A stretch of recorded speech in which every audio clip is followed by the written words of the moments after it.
10 साल ईमानदारी से काम किया। मेरे पास सीएम की कुर्सी की भूख नहीं है।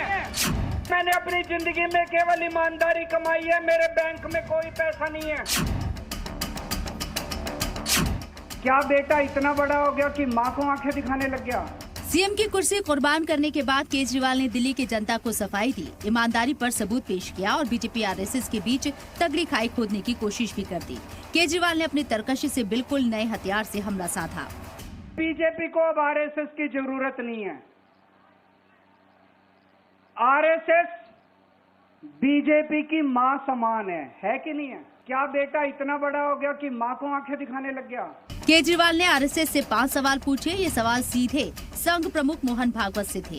केजरीवाल का पहला सवाल था, लालच देकर या ईडी सीबीआई की धमकी देकर दूसरी पार्टियों के नेताओं को तोड़ा गया, सरकारें गिराई गई, क्या ये मुल्क के लिए सही है? क्या आप नहीं मानते कि इंडियन डेमोक्रेसी के लिए नुकसानदेह है? केजरीवाल का आरएसएस से दूसरा सवाल, करप्ट नेताओं को पार्टी में शामिल किया गया, क्या बीजेपी की इस तरह की सियासत से आप मुत्तफिक हैं? केजरीवाल का आरएसएस से तीसरा सवाल, क्या आप आज की बीजेपी के कदमों से इत्तेफाक रखते हैं? क्या आपने कभी मोदी जी को ये सब करने से रोका है? केजरीवाल का आरएसएस से चौथा सवाल, जेपी नड्डा का बयान है, बीजेपी को अब आरएसएस की जरूरत नहीं है, क्या आपको दुख नहीं हुआ? केजरीवाल का आरएसएस से पांचवा सवाल, 75 साल से ऊपर के नेता रिटायर होंगे, ये रूल आडवाणी पर लागू हुआ, वो मोदी पर क्या लागू नहीं होना चाहिए?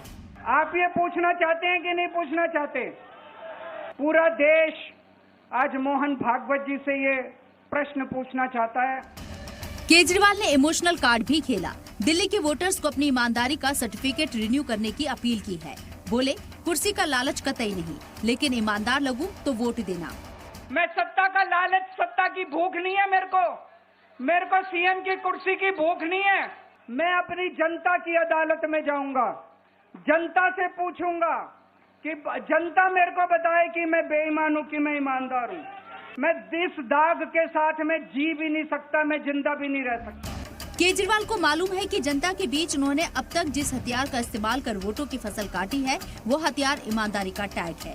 अब करप्शन के इल्जामात से बीजेपी उसी हथियार की धार कुंद करने में जुटी हुई है। इसलिए केजरीवाल को अब करप्शन के मुद्दे पर बार बार सफाई देनी पड़ रही है। वो बार बार ईमानदारी पर लगे डेंट को बीजेपी की साजिश बता रही है। भ्रष्टाचार के खिलाफ आजाद भारत का सबसे बड़ा आंदोलन 4 अप्रैल 2011 को जंतर मंतर से शुरू हुआ था। ईमानदारी से सरकार चला रहे थे, बिजली पानी फ्री कर दिया, महिलाओं के लिए बसों का किराया मुफ्त कर दिया। मोदी जी को लगने लगा कि अगर इनसे जीतना है तो इनकी ईमानदारी पे चोट करो।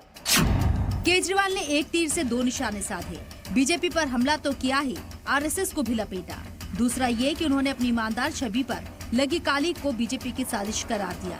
वहीं केजरीवाल को बीजेपी की तरफ से तगड़ा जवाब मिला। पार्टी ने मुजाहिरा किया, करप्शन का हिसाब मांगा। प्रयास करेंगे कि देखो मेरे साथ कुछ व्यक्तियों ने, फिर आखिर में बीजेपी का नाम लेंगे। वो सारा उन्हीं का सुनियोजित ड्रामा है। केजरीवाल का सीएम का ओहदा छोड़ने का सबसे बड़ा मकसद यही था, जो जनता के बीच है। अपनी बात रख रही हैं, बीजेपी पर जोरदार घेराबंदी भी कर रही हैं और आने वाले 5 महीनों में ऐसे कई हमले देखने को मिलेंगे। ब्यूरो रिपोर्ट, सलाम टीवी।